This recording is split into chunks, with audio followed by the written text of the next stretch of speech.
Back here in the zone, some big news from the Department of Transportation's Federal Transit Administration. Today, $1.7 billion from the new infrastructure bill for cleaner buses, and WMATA is getting more than $100 million of that to convert its Lorton bus garage to a fully electric fleet. U.S. Transportation Secretary Pete Buttigieg is live with us now to talk all about this. And thanks for being on the zone, Secretary. What exactly does this grant allow transit agencies like WMATA to do? Well, WMATA and other transit agencies are going to be able to use these dollars to improve their facilities, to acquire new, cleaner buses, and to train their workforce. One part of this program I'm very excited about is funding that goes directly into partnerships that are going to help skilled workers get the skills they need to work on this new low-emissions equipment. An electric bus is a little bit different than a diesel bus when it comes to how to maintain it, and we're making sure that federal dollars go into supporting that. Anyone who lives in and around the DMV knows how important transit is to the life of the metro area. Getting that Lorton facility upgraded and getting 100-some new buses, that's going to make a big difference to the quality and continued reliability of the service. Also just means cleaner air. We don't want kids to be breathing in particulate matter, diesel fumes that can have an effect on their health. So these new bus technologies really making a difference for everybody who lives in the community, whether you ride the bus every day or not. This is the second round of funding that's going to this particular move. So why exactly such a huge commitment? We're talking billions of dollars. I think when it's all said and done, up to $5 billion allocated to the cleaner buses and cleaner air. Why this huge commitment?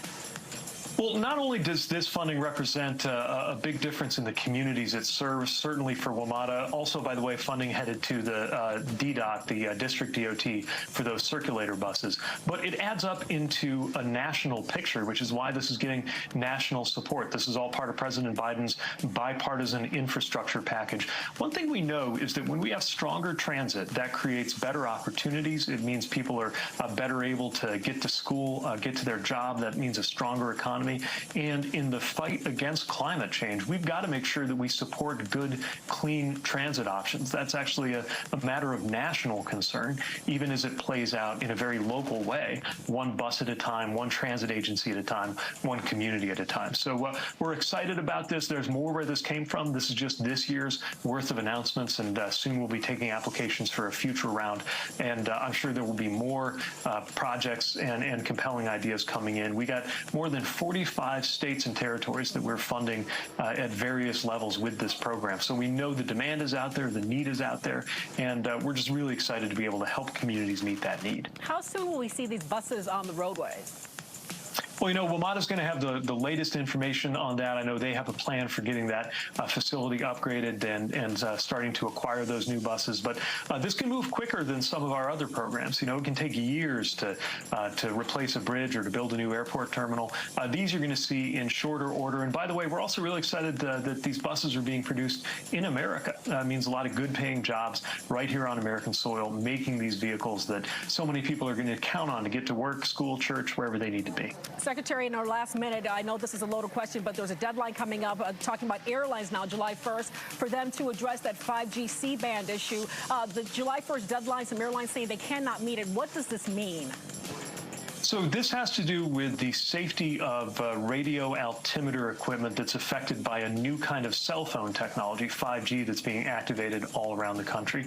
That new technology can create interference, and the airlines need to upgrade their planes to make sure that they're safe. FAA, we're not going to allow any unsafe flight operation to happen, which means anytime there's an airline whose aircraft are not ready, there are going to be certain conditions where, unfortunately, they can't be allowed to land. They're going to have to use different aircraft to do that. We're watching closely to see if that will lead to delays and cancellations, and in touch with the airlines about making sure they can be prepared. Secretary, thank you for your time this morning, and thank you for all of the information regarding these cleaner buses. Secretary Pete Buttigieg, thank you for your time in the DMV Zone.